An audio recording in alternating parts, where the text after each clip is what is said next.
mejor se me da. Muchas gracias, Javi, por la invitación, por estar aquí hoy en Zaragoza. Además, estar en esta biblioteca. La primera vez que salí como joven investigador fue precisamente aquí, a hablar también de los inicios de mi tesis doctoral. Y bueno, siempre se está a gusto en Zaragoza, aunque sea de una manera tan rápida, ¿no? No sé si soy la persona más adecuada para estar hablando de Pedro Arbues en Zaragoza, hablando del siglo XIX, sin ser yo un especialista en el siglo XIX, pero bueno, al final me dejé engañar porque me parece un tema muy interesante y quizá también, si me da tiempo, pues terminaré haciendo algunas reflexiones sobre un work in progress, que es esta imagen, estas políticas de representación que tiene Pedro Arbues en la España contemporánea. Voy a llegar casi hasta el presente, con algunas cuestiones que me han surgido al investigar, ¿no? ¿Por qué la santidad? ¿Por qué ligarlo a la nación? Pues bueno, aquí está la gran pregunta que me hago desde hace muchísimo tiempo y que casi todos mis textos intentan, pues de una manera u otra, responder, que es ¿qué significaba ser católico? ¿Qué significaba ser católica en la edad contemporánea, ¿no? ¿Qué tenía que, cómo se interpretaba, desde qué marco se interpretaba, cómo afectaba a la vida cotidiana, a la vida en sociedad de estos católicos y de estas católicas, ¿no? Y desde hace tiempo, pues creo que la mejor respuesta se puede conseguir a través de la historia social y cultural, ¿no? Aunque después siempre nos lleve a la política, pero me parece que es un elemento esencial. Voy a dividir esta ponencia en tres grandes bloques. Uno es una especie de reflexión sobre el marco común, otra es una reflexión sobre las canonizaciones en el tiempo de Pío IX y en especial de Pedro Arbues y cómo se interrelaciona nación y religión, nación y santidad en este tiempo, siempre a través de la figura de este inquisidor aragonés. Empezando por el inicio, yo creo que en el marco global lo esencial para mí es que desde que leí a Lawrence Cunningham esta división para entender el catolicismo, pues siempre me ha guiado a la hora de intentar reflexionar sobre la historia contemporánea del catolicismo español. En primer lugar, dice Lawrence Cunningham que tenemos que tener en cuenta tres dimensiones principales a la hora de entender el catolicismo, de entender a los católicos, ¿no? Y eso es, por un lado, el punto de vista doctrinal, por otro lado es el punto de vista ritual y por otro lado es el punto de vista ético, ¿no? Y yo creo que, pues bueno, pensando un poco en esta triple dimensión, yo añadiría el tema de la memoria, ¿no? Tomando como partida pues, las reflexiones de una socióloga francesa como es Danielle Hervieux-Leguet, pues el tema de la tradición, ¿no? En el fondo, en la memoria hay una expresión del creer, hay una memoria de continuidad, que aquí lo vamos a ver claramente, ¿no? Desde la Edad Moderna hasta la época de las canonizaciones, y también una referencia legitimadora a una versión autorizada de la tradición, ¿no? Y yo creo que esos tres elementos juegan un papel esencial a la hora de entender el catolicismo contemporáneo y, dándole vueltas, pues creo que la santidad es un buen espacio para reflexionar, para ver cómo se armonizan estas cuatro dimensiones, estos cuatro ejes, y además llevándolo a mi campo, que es más la reflexión sobre la relación entre religión, modernidad y nación en España, ¿no? Además, me pareció muy interesante hacer este ejercicio porque si bien en la Edad Moderna, pues todos los estudios sobre santidad, hemos tenido ejemplo aquí ahora mismo, ¿no? Están muy desarrollados y hay muchas personas, muchos historiadores que están trabajando sobre ellos, pues todo lo que tiene que ver con la santidad en la edad contemporánea, pues es un lugar todavía bastante inexplorado, ¿no? Y además, pues como también Javi nos ha demostrado antes, es un espacio para hacer esa historia transnacional del catolicismo, para ver conexiones entre fe, política y religión, ¿no? Creo que durante los siglos XIX y XX la religión se refuerza, se recompone a consecuencia de todas las transformaciones sociales, económicas, culturales que se producen, y creo que el papel de lo religioso y el papel de lo nacional conjugan muy bien. Se hace de manera plural, se hace de manera conflictiva, ¿no? Existen múltiples tensiones. Yo cada vez que me acerco a este tema me surgen más preguntas que respuestas a la hora de entender el papel de la religión en los procesos de nacionalización.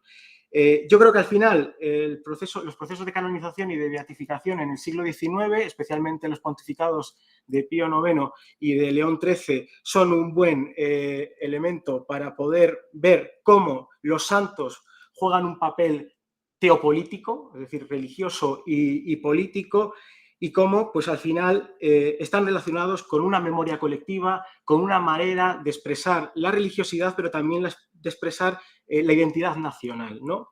En ese sentido, yo creo que la santidad jugó un papel fundamental a la hora de enlazar la cultura nacional católica y española y, en este sentido, pues voy a intentar hacer algunas reflexiones, ¿no? Yo creo que la tensión está entre esa doble dimensión que hay dentro de la tradición católica, que yo creo que supo ver muy bien Adrian Hastings, ¿no?, cuando hablaba de esa tensión que existe entre una concepción propia católica que tiene que tiene que conjugar el encarnacionismo por un lado y por otro lado el universalismo, ¿no? Y eso genera unas tensiones, unos conflictos que son muy interesantes de analizar.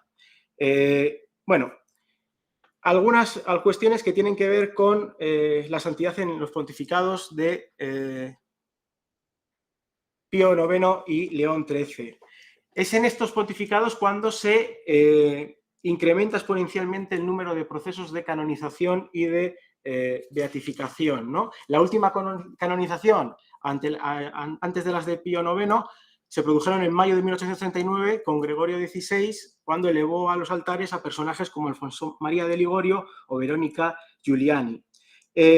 Al final, en la época de Pío IX, lo que nos encontramos es que las canonizaciones y las beatificaciones se van a convertir en un instrumento más de esa conformación de un nuevo catolicismo, de un New Catholicism que está produciéndose a lo largo del siglo XIX. Yo creo que hay tres factores, aquí lo tenemos aquí abajo, tres factores particularmente importantes a la hora de consolidar este fenómeno, ¿no? Creo que hay una revitalización religiosa, un renacimiento religioso, una recomposición, como lo queramos llamar. Creo que también la feminización de la religión juega un papel esencial en ese proceso, y lo que más nos interesa en la tarde de hoy, hablando de la canonización de Pedro de Arbués, pues todos los conflictos normativos que se van a generar en torno a la religión en la sociedad española de mediados del siglo XIX, que en algunos momentos, como durante el sexenio, se pueden convertir, y Javi lo ha estudiado muy bien, en auténticas guerras culturales en relación a dos grandes preguntas, ¿no? ¿Quiénes somos y cómo hemos de convivir?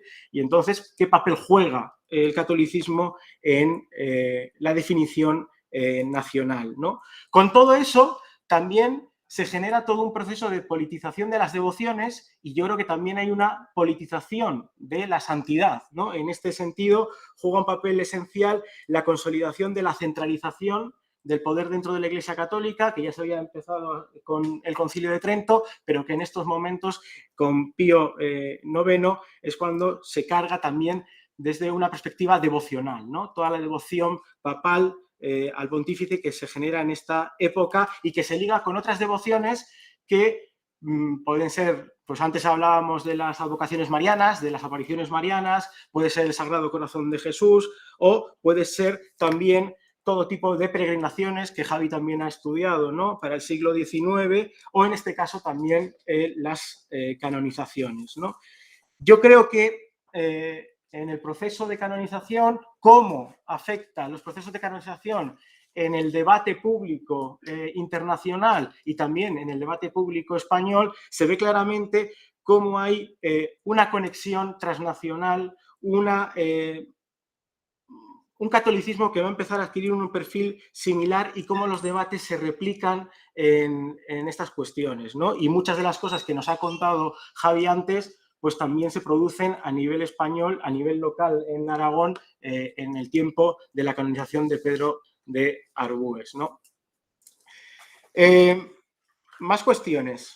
Voy un poco rápido porque veo que si no, no me va a dar tiempo, ¿no? Durante el pontificado de Pío IX se canonizó a 52 personas, se beatificó a 222 en diversas ceremonias y además se declaró 108 siervos de Dios, ¿no? Ese primer paso que hay hacia la santidad.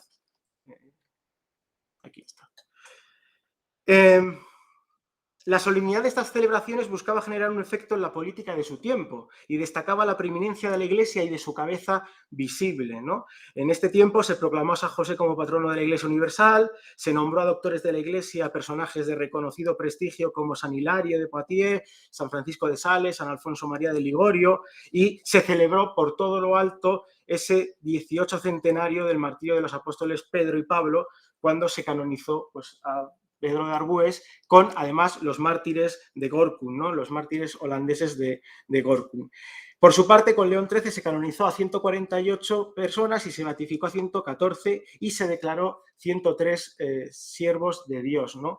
En este periodo también se produce, que es interesante por algunas de las cuestiones que han salido en la sesión anterior, las beatificaciones por equivalencia, es decir, aquellas beatificaciones que se producen como constatación de un culto anterior tradicional y, por tanto, pues tienen un camino diferente que el resto de las canonizaciones formales, ¿no? Si nos quedamos con las canonizaciones formales, fueron 62 en el tiempo de Pío IX, ¿no? Y en este momento se ve claramente cómo en 1866, un año antes de canonizar a Pedro de Arbues, por ejemplo, se canoniza a uno de estos niños mártires de la Edad Moderna, Lorenzini de Marostica, ¿no? Y se ve claramente cómo no hay ningún tipo de duda de que se necesita ese proceso de canonización para generar también un conflicto con los enemigos de la Iglesia, como van a decir desde la curia, como van a decir desde los medios confesionales, periódicos y revistas. Por tanto, en este periodo de la segunda mitad del siglo XIX, podemos estar hablando de una auténtica, de un tiempo de fábrica de santos, ¿no? Además, también se produce todo una revitalización de la labor volandista, ¿no? Que se había producido en tiempos antes de la Compañía de Jesús con diversas ediciones críticas de actas de santos, de geografías de santos, y es un periodo también, en este caso, de revitalización de este universo, ¿no? Entrando ya en el caso español,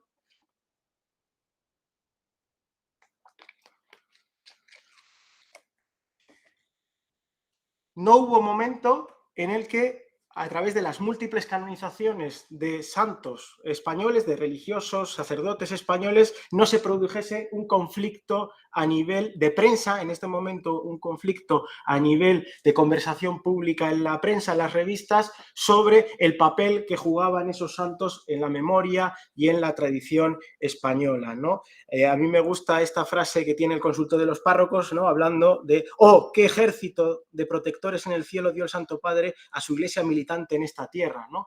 Porque realmente las canonizaciones en el tiempo de Pío IX se convierten en una representación de una iglesia militante, ¿no? Y después veremos de una iglesia, también ha salido en la sesión anterior, una iglesia que se siente mártir ante un mundo moderno que constantemente le está atacando, ¿no? Y tiene que defenderse de alguna manera. Pues estas canonizaciones van a producir ese rearme defensivo, discursivo, y también apelando a una memoria y a una tradición larga, ¿no? Larga en el tiempo. Tenemos múltiples canonizaciones y beatificaciones españolas, ¿no? En 1862 se beatifica al Trinitario Miguel de los Santos y un día después varios españoles que habían sido martirizados en Japón también son, en este caso, beatificados, ¿no? Es muy interesante en 1862 cómo en la prensa española, saliendo un poco de Pedro Arbues, cómo en la prensa española hay todo un conflicto porque los liberales progresistas intentan que ningún obispo español vaya a Roma en esta canonización, ¿no? Porque entienden que no solo es un ritual católico, sino que detrás hay una reunión también de obispos que están convocados por Pío IX a Roma, al Vaticano, y entonces piensan que van a hacer otra cosa, que van a hacer política, ¿no? Y hay todo un enfrentamiento en la prensa, en este sentido muy interesante, donde se empieza a traslucir que hay dos formas de interpretar la nación española, una que está conformando una interpretación más liberal republicana y otra más esencialmente católica, ¿no?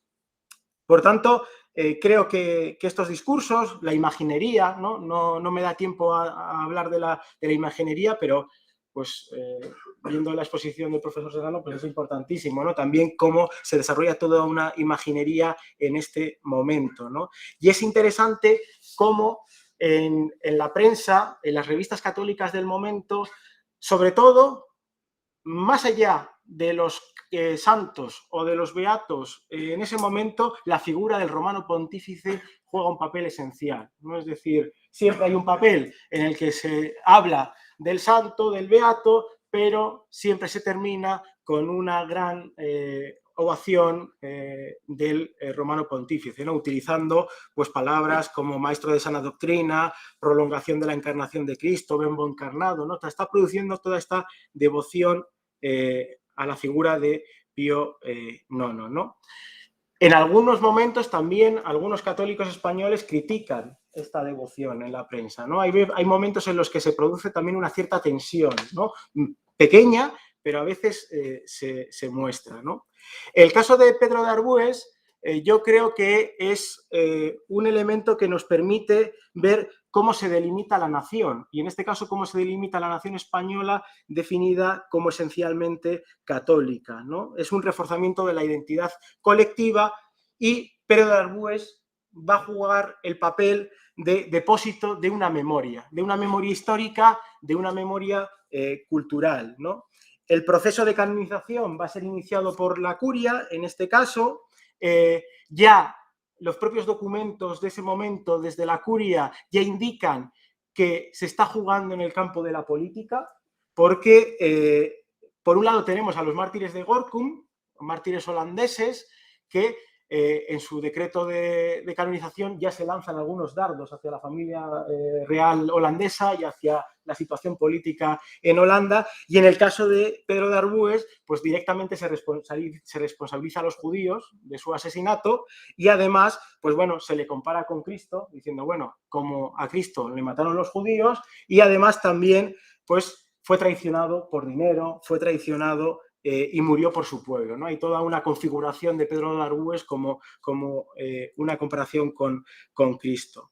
¿Y todo para qué? Para preservar la auténtica y la verdadera enseñanza de la Iglesia, ¿no? Y ese es un documento que es muy interesante en este momento, ¿no?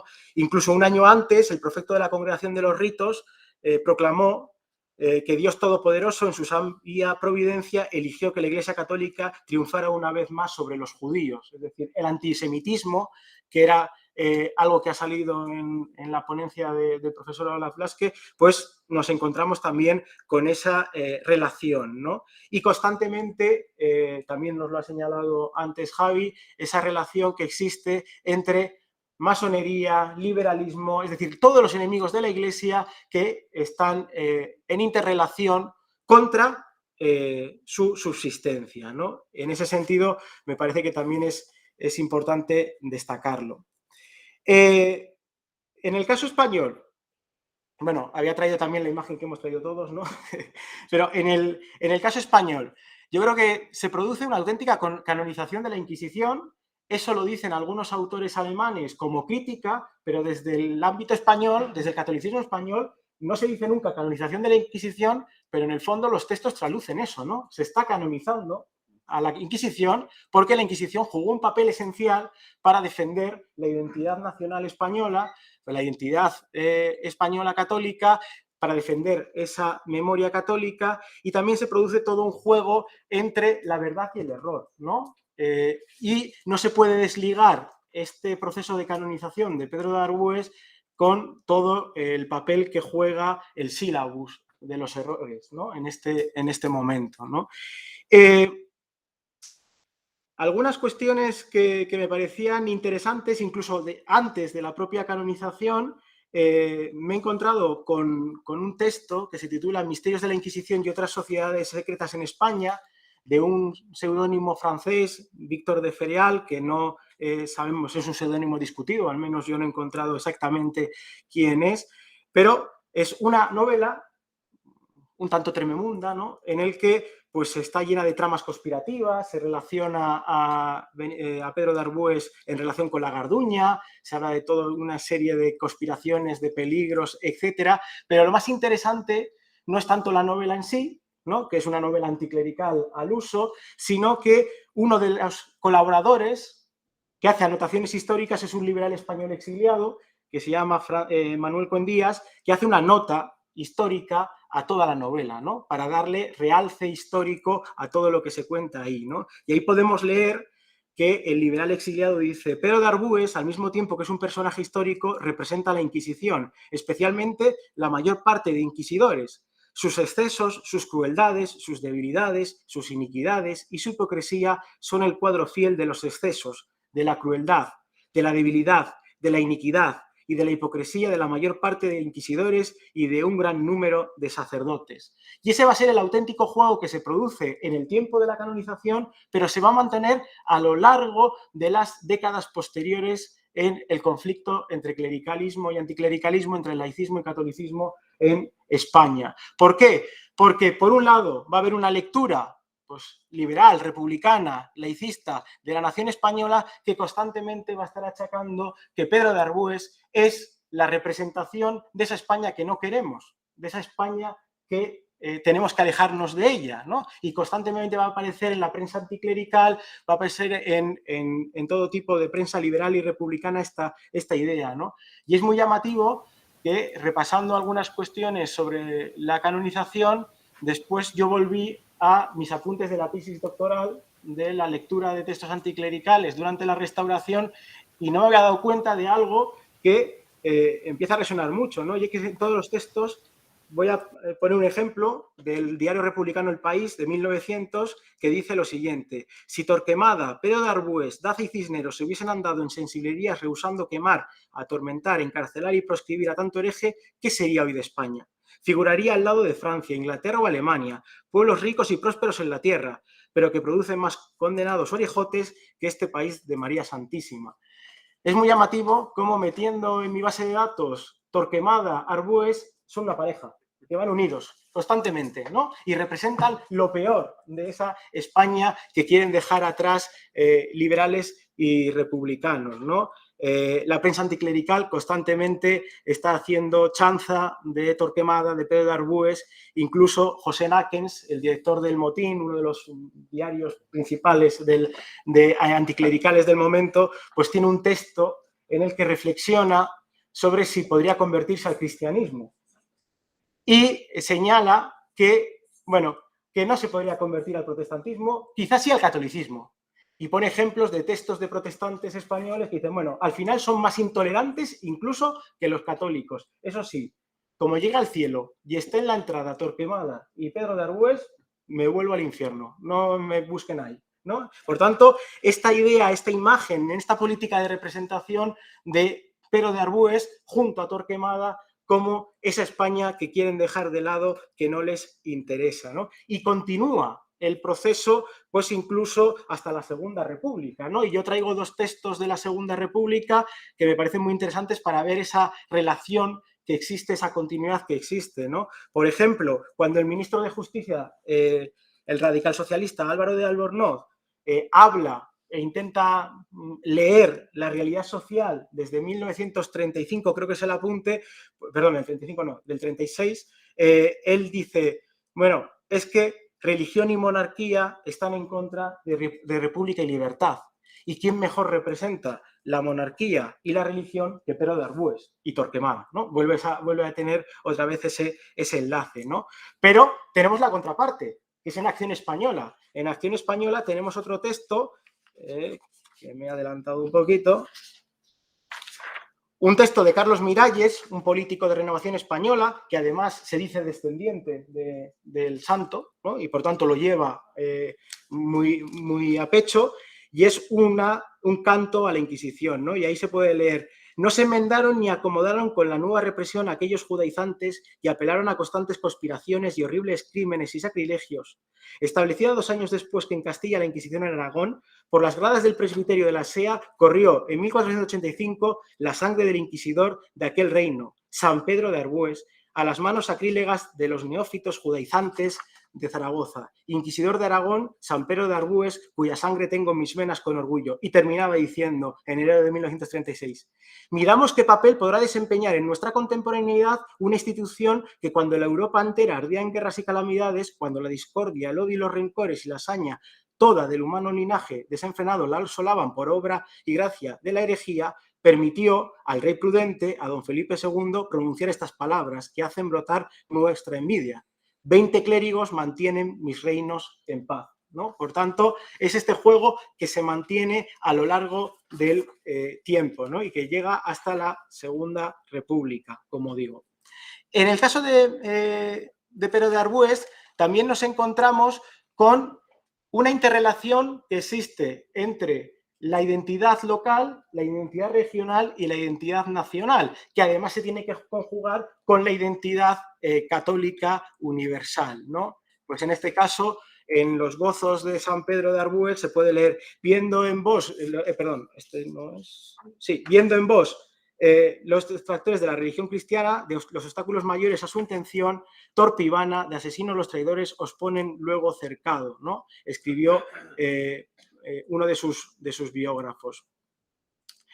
Y teníamos, pues, otro texto posterior en el que pues, se ve claramente cómo la representación de una idea nacional y católica se produce en el diario tradicionalista El Siglo Futura, en el que podemos leer: a un lado, los que como Pelayo y San Pedro de Arbues quieren la unidad de fe católica y el imperio de esta en todos los órdenes de la vida. A otros, los que a cambio de quitar un pelo al lobo, consienten que la masonería extienda por toda España sin trabas de ningún género y le dan patente de legalidad, otorgándole la personalidad jurídica que niegan al sacerdote, aun en el acto de celebrar el sacramento del matrimonio, humillándole de este modo mucho más que con el establecimiento del concubinato llamado matrimonio civil. Constantemente, desde su canonización, Pedro de Arbues va a jugar el papel de defensor de la verdad, defensor de una España católica, de una España tradicional, donde está ese depósito de lo que hemos sido y de lo que queremos ser, ¿no? Y constantemente va a estar este juego en la prensa, ¿no? Yo creo que al final también juega un papel muy significativo la idea de martirio, ¿no? De ser un mártir. ¿Por qué? Porque al final, en estos momentos, nos encontramos, como he dicho antes, en una iglesia que está a la defensiva, que se siente y se define como mártir, y por tanto necesita ese ejemplo moral de los que han sido sus antecesores, ¿no? Como decía, al final va a jugar un papel esencial en ese nacionalismo de confrontación entre una España católica y una España liberal, republicana, progresista, laicista, como queramos considerarla, ¿no? Voy a ir terminando con algunas reflexiones que me han venido al hilo de este encargo de pensar un poco en Pedro de Arbues en la España contemporánea, que me lo he tomado en serio y he ido más allá del periodo de la canonización, ¿no? Del que ahora me estoy dando cuenta que tampoco he hablado tanto, ¿no? Pero sí que es muy interesante, he hecho algunas catas, que es el papel que juega Pedro de Arbues en el franquismo, durante el franquismo. He hecho algunas catas y es muy interesante cómo se mantiene este hilo, ¿no?, de depósito de la fe, pero también tendría que trabajar mucho más, ¿no?, a visitar Zaragoza también para poder seguir sacando. Pero sí que el papel de Pedro de Arbues va a empezar a ser más un papel regionalizado, un papel local, pero que también va a conjugar con esas tensiones que se producen tras el Concilio Vaticano II, ¿no? Y en el pre y en el post-concilio, de cómo conjugar una imagen de un santo que es un inquisidor, y eso va a generar tensiones, va a generar conflictos, ¿no? Yo creo que el mejor ejemplo es el centenario de la canonización, donde además de construirse en el barrio de Delicias, pues la iglesia que lleva el nombre del santo, se trasladan las reliquias, ¿no? Y es muy llamativo cómo Monseñor Cantero Cuadrado intenta no ligar mucho ni cargar las cintas discursivas en todo lo que había sido el imaginario anterior sobre Pedro de Arbúes, ¿no? Lo que sí que es cierto que en esas fiestas del centenario sí que se conjuga esa memoria católica, pues por ejemplo hay una copla en su pueblo, en Épila, que dice lo siguiente: patria de San Pedro de Arbúes, cuna jotero, gloriosa villa romana y mártir de independencia, ¿no? Cómo conecta lo local con el, en este caso, santo, ¿no? Y por último, sí que me gustaría hacer referencia a dos obras de ficción. Una es la novela del zaragozano José María Latorre, que en 1986 escribe Sangre es el nombre del amor, donde uno de los protagonistas de esta historia es el santo Pedro de Arbúes. Al final, ¿qué es lo que se narra en esta historia? Pues tiene como base el asesinato de Pedro de Arbúes, se entremezcla con una serie de vivencias de unos cómicos que se ven metidos en toda la vorágine, pero lo más interesante es cómo el autor, en este caso, pues vuelve a todo el imaginario anticlerical anterior, ¿no? Con un Pedro de Arbúes que es un inquisidor fanatizado. Su crimen sirve para que masas fanatizadas también sigan siendo así de fanatizadas. Se presenta la religión como negadora de vida, ¿no? Y entonces, pues desde esa perspectiva es como se lee la figura del inquisidor. Y unos años después, no tengo ahora la fecha, hay una obra de teatro, La Conjura, que está dentro de la trilogía aragonesa de Ramón Gil Novales, donde también se presenta este mismo caso, ¿no? Y aquí Pedro de Arbúes se presenta como un inocente que se mueve entre dos mundos en los que hay dos bandos políticos enfrentados que quieren el poder y al final, pues, el mártir en este caso termina entre esos dos mundos, pues, siendo asesinado. Como ven, la figura de Pedro de Arbúes da para muchísimo en la contemporaneidad española, pero sobre todo, pues me gustaría terminar con la idea del inicio, ¿no? Yo creo que lo que es más interesante de todo este proceso de canonización de Pedro de Arbúes es que nos permite conocer un poco mejor, o al menos conocer desde otra perspectiva, qué significó ser católico entre los siglos XIX y XX, cómo se pensaba, cómo se expresaba ese sentir de un cristiano, de un cristianismo. Y hasta ahora. Muchas gracias.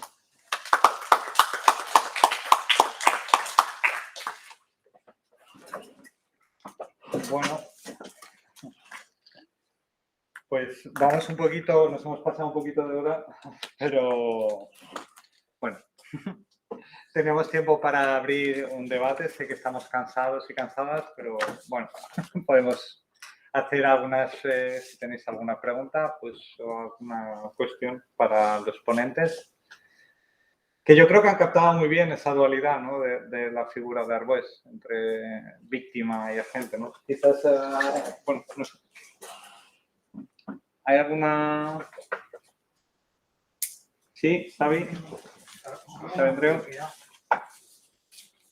Bueno, una curiosidad. No sé si has comentado que es un trabajo todavía en un work in progress. Desde ese planteamiento inicial que tú estabas señalando, de intentar ver cómo se vive la religión, cómo se vive la sociedad, ¿has hecho alguna cata, algún análisis desde abajo de fieles, de qué modo se interpreta, se vive esta santidad a través de personajes como Arbúes? ¿Puede hacer alguna cosa en esa línea o todavía es como algo para el futuro? No sé. No lo he podido hacer, la pandemia por medio y todo esto, pero una de las cuestiones es que, pues al final esto es el proceso de comenzar a petición de Javi a hacer un texto sobre esa, bueno, a petición de Javi me pidió un texto, yo dije, voy a lanzarme con la santidad y yo no tenía ninguna intención de terminar en Pedro de Arbúes, sino que mi idea era más cómo la santidad afecta y apela al conflicto entre clericales y anticlericales, que era eso en principio la idea. ¿Qué es lo que sucede? Que en el momento en el que pues me empiezo a meter, empiezo a ver esos procesos, cómo se reciben, pues mi otra gran preocupación es a nivel popular, ¿no? Desde una historia sociocultural, que es lo que me apetece y lo que quiero hacer. Pero eso ahora mismo todavía no lo he podido hacer. Es más, una de las preguntas que yo tenía para el profesor es también si se produce esa tensión entre lo popular, lo oficial, en todo el proceso de la edad moderna, ¿no? Que si está estudiado, lo conoce, porque a mí es algo que me interesa y entiendo que uno de los elementos es que tengo que venir aquí a los diferentes archivos, cosa que todavía no he podido hacer, ¿no? En ese sentido. Aprovecho que ya te han conectado la pregunta, ¿no? Sí, bueno. Sí. No.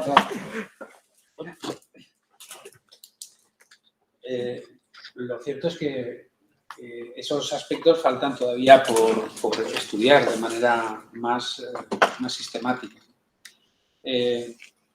Como en origen se plantea esa cuestión con el asesinato de Arbues, pues lógicamente algunos han intentado buscar los apoyos que tenía, lo que significó, pero no se ha avanzado mucho más de lo que está escrito, o lo que ya escribió a principios del siglo XX Henry Charles con su historia de la Inquisición, y que luego han ido apurando algunas cosas. En cuanto a lo que sería esa tensión entre unas personas que tampoco veían ni con buenos ni con malos ojos, en principio, al personaje en sí, al Pedro Arbues, sí a la Inquisición, a la que popularmente, pero también desde el punto de vista institucional, se veía como algo ajeno al reino, un contrafuero, etc.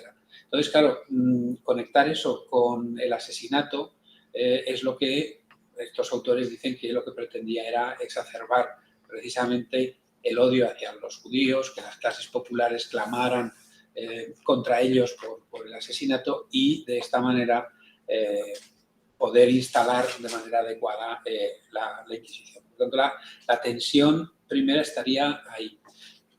La siguiente cuestión que se plantea, que a mí me parece, me resulta más interesante, que es la construcción de la santidad, porque esta cuestión es una cuestión política, o de alta política, si queréis, ¿no? Fernando Católico con judeoconversos que buscan asentar la Inquisición después de que han recibido diferentes negativas en cortes, o incluso los propios turolenses corrieron a gorrazos a los inquisidores, etc. Me interesa más la construcción de la santidad, y ahí es donde menos se ha avanzado. ¿Cuáles son los intereses que se van moviendo? Porque unos son los intereses de las devociones populares, que parece que sí, que van avanzando, y otra cosa son el uso que se hace de esas devociones populares para asentar los privilegios, prerrogativas, preeminencias, o como queremos llamarles, de un templo en concreto. En este caso, vuelve a utilizarse a Pedro de Arbues como una moneda no una moneda de cambio, sino algo que enfrenta a la SEO y el Pilar.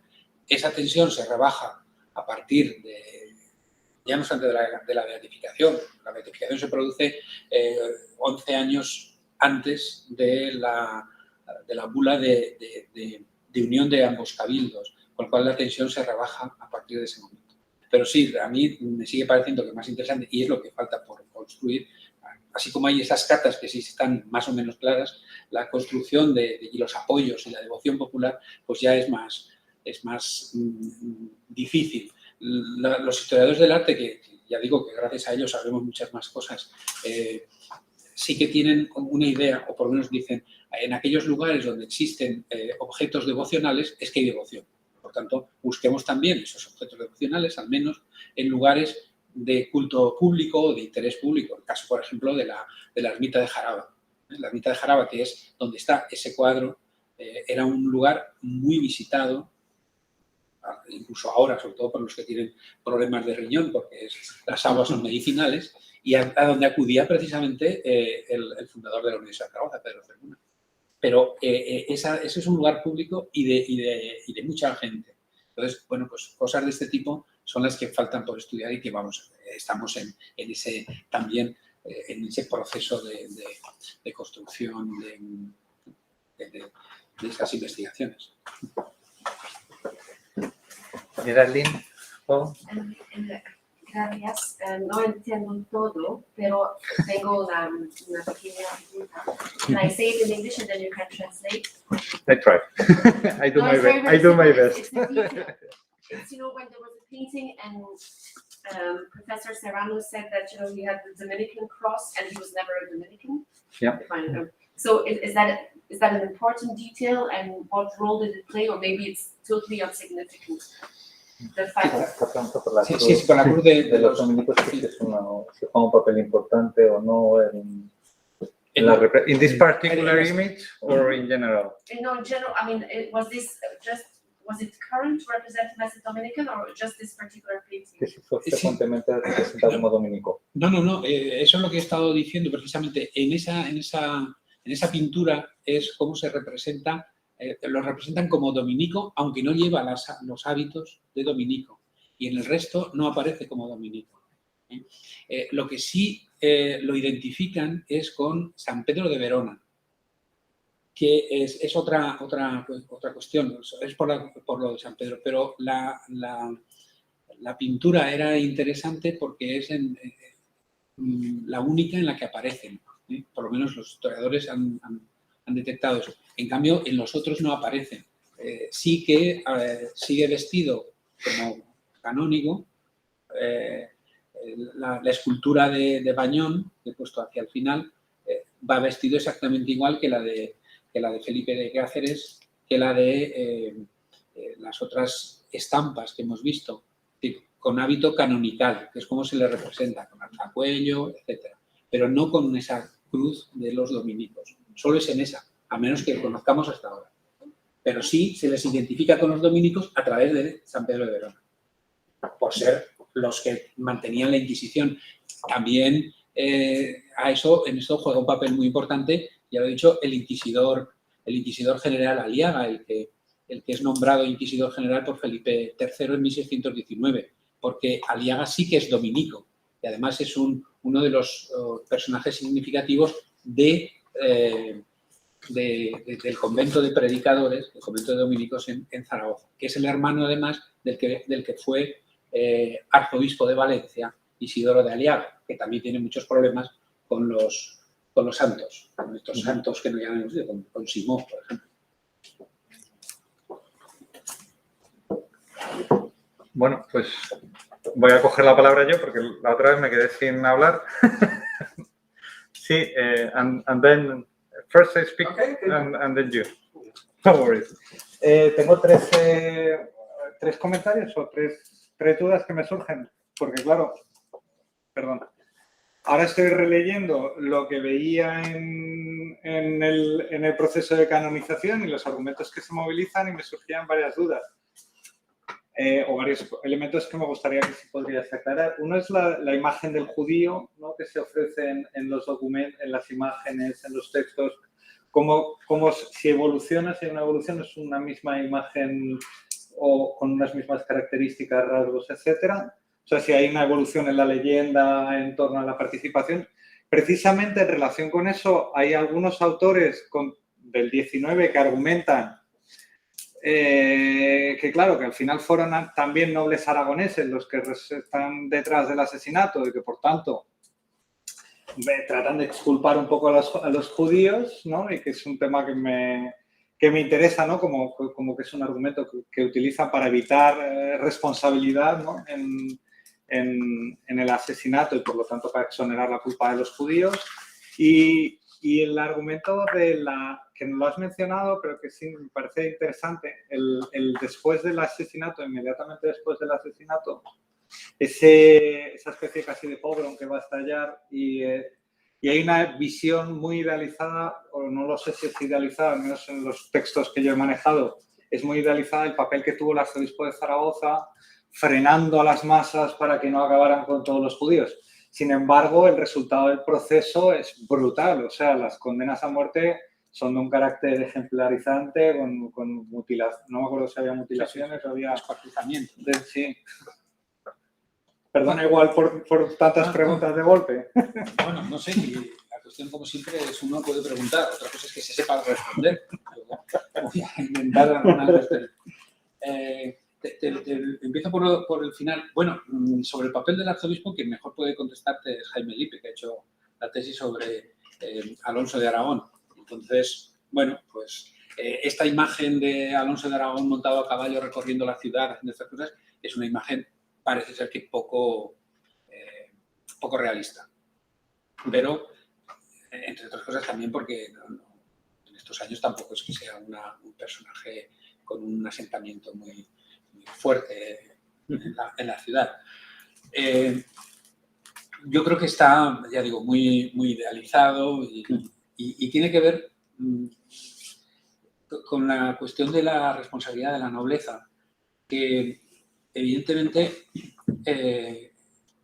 yo no, en los textos que yo he manejado de la Edad Moderna, excepto aquellas investigaciones que se hacen sobre determinadas cartas o determinados documentos que han ido apareciendo donde se puede intuir que había una idea de, al menos si no de un complot, pues que se conocían cosas que se podían hacer, que había amenazas, etcétera. Eso es lo que se sabe ahora y desde el punto de vista de la investigación se puede decir que efectivamente podríamos decir que hay una cierta responsabilidad de nobles fueristas, sobre todo, en ese sentido, pero no como un argumento para exculpar a los judíos en ninguno de los textos que yo he leído. Siempre esa imagen está marcada a fuego, es decir, son los judíos conversos los que llevan a cabo el asesinato de Arbues. Y entonces ahí ya, pues dependiendo de los momentos,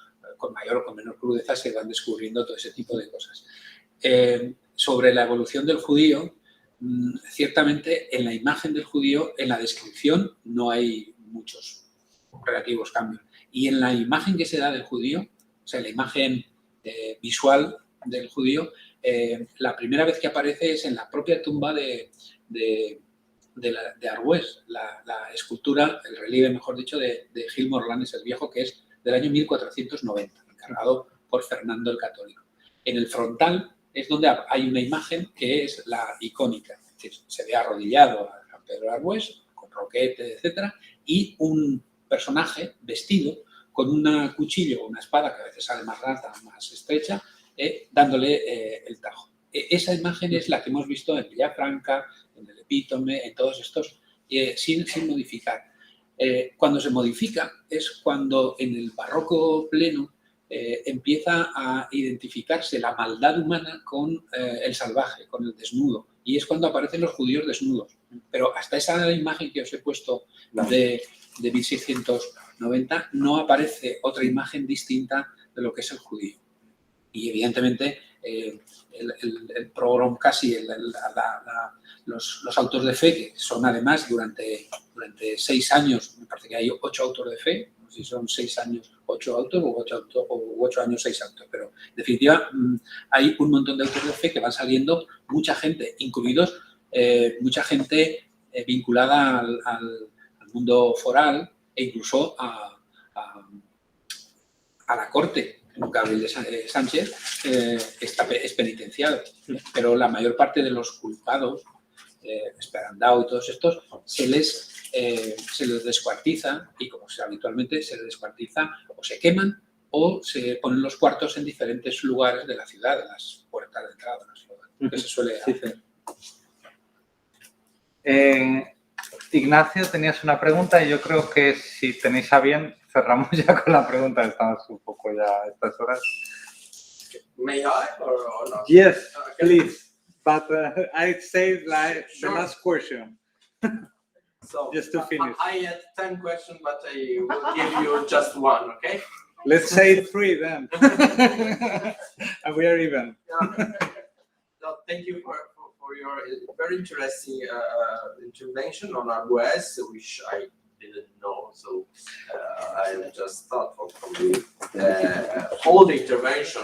Maybe you can speak in Italian if you want. ¿Tú entiendes italiano mejor? O? Bueno, pero lo entiendo. Creo que mejor, pero mejor en inglés. italiano. ¿En inglés o en Italiano. italiano? Italiano? Italiano. Vamos a incorporar otra lengua. Ok. Nos falta. Grazie. Non conoscevo per nulla il processo di canonizzazione di Arbues. La mia domanda verte su un aspetto delle canonizzazioni e delle devozioni moderne e contemporanee, e cioè i processi di mediatizzazione, immagini, santini, cartoline. Sono stato colpito che tutti voi, dall'età moderna al Novecento, avete mostrato solo questa litografia di Arbues. Ne esistono altre, cioè, perché i santi moderni sono santi molto diversi da quelli, moderni nel senso contemporanei, molto diversi da quelli anche solo di 100 anni prima. Abbiamo le litografie di massa, abbiamo la fotografia, la sindone di Torino, il culto della sindone di Torino si trasforma dalla fine dell'Ottocento grazie alla fotografia, perché la gente crede che quella fotografia mostri la vera immagine di Cristo, quindi prima ancora di più della sindone stessa. Quindi mi domandavo se in questo processo di canonizzazione la mediatizzazione delle immagini di Arbues gioca un ruolo. Prima domanda? Un'altra. Questa domanda Ho detto 3. è più... è soprattutto per Seba. Sono molto d'accordo con la tua presentazione del cattolicesimo contemporaneo e tutti i problemi che hai sollevato. Mi chiedo però come questo processo di canonizzazione in particolare, ma in generale processi di canonizzazione, pensiamo ad altri santi nazionali come Giovanna d'Arco in Francia, come si articola quei tre livelli che tu hai evocato, no? Locale, nazionale, universale. Io credo, e vorrei sapere tu cosa ne pensi, che in questo processo che gli apologeti spesso riprendono, no, la Chiesa universale, c'è la categoria di gerarchia, cioè come gioca la gerarchia in tutto questo, considerando che dall'Ottocento i papi sono i principali oggetti di santificazione, quasi tutti i papi degli ultimi 2 secoli sono stati, si è tentato di santificarli, ecco. Volevo sapere questo, quindi gerarchia. Grazie. Bueno, en el caso de las imágenes a las que yo he tenido acceso, que es de la prensa, de las revistas católicas, son copias de las del pasado. No hay innovación, no hay ningún tipo... Es recreación. ¿No? Es que no debe haber cambios. Es decir, la imagen de un santo se manifiesta con unos símbolos determinados que se mantienen durante todo el tiempo. A nadie se le ocurre, nadie se imagina la representación de San Ignacio de Loyola si no es con un libro de los ejercicios espirituales. A nadie se le representa a San Francisco Javier si no es con una calavera. A San Luis Gonzaga si no es con un niño. En definitiva, a San Pedro de Arbues se le representa con la herida en el cuello y el machete, la daga. Es que la fijación de la imagen del santo es una fijación que perdura, porque son símbolos que representan, en este caso, pues un martirio. Lo que llama la atención es que la palma martirial, que es lo que identifica al mártir, solo se deja para los mártires antiguos, pero Arbues es un mártir, tendría que llevar una palma y no la lleva. Solamente lleva esa herida que es, en definitiva, su símbolo identificativo. Pero de esa manera todos los santos cambian. No sabría decir cuáles han cambiado, pero de los santos modernos mantienen esa simbología, porque es lo que les da la identificación y el ser. Claro. Así como todos los santos tienen que llevar el aura, y eso lo identifica como santo, la identificación personal o particular ya pues es el hábito y es un símbolo que los identifica. Sí, pero, perdón, partiendo de que hay una serie de elementos comunes en la representación, que son los elementos que tú dices que son obviamente necesarios para representarlo. Pero es verdad, es cierto que no hay representaciones contemporáneas con esos elementos, ni sin esos elementos que yo haya encontrado, salvo la representación del grabado de Kaulbach, yo creo que también ahí está jugando que no nos interesa tanto la imagen, sino el discurso y el conflicto que estamos construyendo sobre la figura. O sea, lo que se está discutiendo es la Inquisición. Y creo, por otro lado, que quizás dentro de la mentalidad de los intransigentes, del nacionalcatolicismo español, probablemente tomar una imagen de Murillo para representarlo, pues engancha mejor, ¿no?, con la reivindicación de una figura que al fin y al cabo es el garante, la reserva, o sea, el garante de la tradición, el que defiende la pureza de la fe y el que defiende esa institución de la Inquisición, ¿no? Entonces yo creo que por eso quizás es cierto que hay menos imágenes. Habría que estudiar, pues, por ejemplo, la iglesia dedicada a San Pedro de Arbués, que obviamente es nueva, qué construcciones se han hecho. Obviamente el programa pictórico, por ejemplo, de la Catedral del Aseo está muy desarrollado, o sea, no necesitas añadir, podrías haber añadido algún elemento, pero está ya, como ha mostrado Eliseo, está perfectamente, está magistralmente dispuesto, salvo por el añadido que tapa la imagen, ¿no? Perdona. Sí, y yo creo que también hay dos niveles ahí, ¿no? Entre los santos y beatos con una tradición popular detrás, que en el caso de Pedro de Arbués de siglos, que santos beatos más contemporáneos, donde sí que se puede hacer una creación, una innovación, aunque tampoco hay mucha innovación de lo que es la representación de la santidad, al menos de lo que yo conozco de representación en el caso español de estos santos canonizados o beatificados en este periodo. Que en ese sentido. Y después también se produce en lo que comentabas de la relación entre lo local, lo nacional, lo universal, ¿no? Quizá el caso de Pedro de Arbués, como símbolo, potentísimo símbolo que se discute a nivel transnacional, pues tiene unas particularidades, ¿no? En el caso de otros beatos, de otros santos de los mismos años, ¿no?, el periodo de Pío IX, juega un papel esencial identitario, lo local, ligado siempre a una España católica, pero si sale en el conflicto de la prensa es cuando se remarca esa identidad nacional, si no en el recuerdo de los santos, de los beatos, suele ser un recuerdo muy local y siempre como testimonio y ejemplo moral que hay que seguir. Y ahí es cuando se conecta con el conflicto entre clericales y anticlericales y después la presencia absoluta del Papa, del pontífice. Constantemente sale y esa reafirmación de la figura de la devoción papal, en lo que yo he visto en la documentación.